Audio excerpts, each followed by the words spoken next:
Anggota DPRD Banjarmasin yang baru beberapa hari ini dilantik secara bergantian memberikan bantuan kepada korban kebakaran di Alalak Selatan, RT 04 Wan RT 05 Banjarmasin Utara.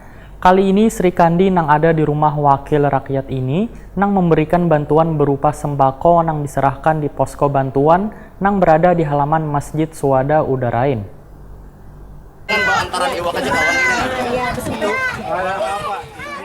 Anggota DPRD Banjarmasin yang baru beberapa hari ini dilantik secara bergantian memberikan bantuan kepada korban kebakaran di Alalak Selatan RT 04 Wan RT 05 Banjarmasin Utara. Bila sebelumnya Ketua Wan Wakil Ketua DPRD Banjarmasin yang memberikan bantuan, kali ini Sri Kandi yang ada di rumah wakil rakyat ini yang memberikan bantuan berupa sembako yang diserahkan di posko bantuan yang berada di halaman Masjid Suada Udarain. Anggota DPRD Banjarmasin Rinda Herliani, Wahirita Kuni Prima TV tengah hari Rabu 11 September 2019 memadahkan, bantuan yang diberikan ini paling kada bisa meringankan sedikit beban bagi korban kebakaran. Kedepannya, supaya peristiwa serupa kada terjadi lagi, maka pemerintah kota diminta untuk membenahi sungai yang ada di pemukiman warga, supaya banyu mudah didapatkan bila ada kejadian yang serupa, sehingga kada banyak memakan korban. Politisi Partai Amanat Nasional ini pun mengaku bila permasalahan sungai yang mulai menyempit wan hidran banyu yang semestinya berada di kawasan pemukiman warga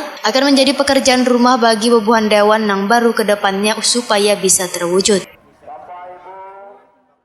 Adanya drenase sungai yang kita benahi, mungkin ini kan bermanfaat, walaupun waktu tidak ada bencana itu tidak bermanfaat, tapi kalau sudah kejadian begini itu sangat bermanfaat, itu perlu diperhatikan dengan adanya saluran-saluran sungai itu, supaya kita dalam keadaan dapat musibah kita dapat mengatasi dulu seminimal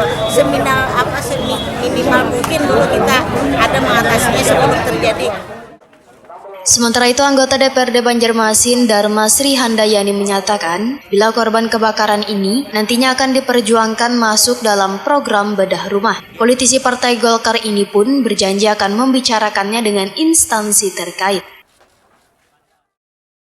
Mana kalau kita mengadakan bedah rumah, jadi semua yang kena musibah kita dirikan sebuah rumah sehingga sama dan rata dan teratur. Dan satu lagi PR buat kami bahwa sungai itu sangat perlu dan sangat harus diperhatikan.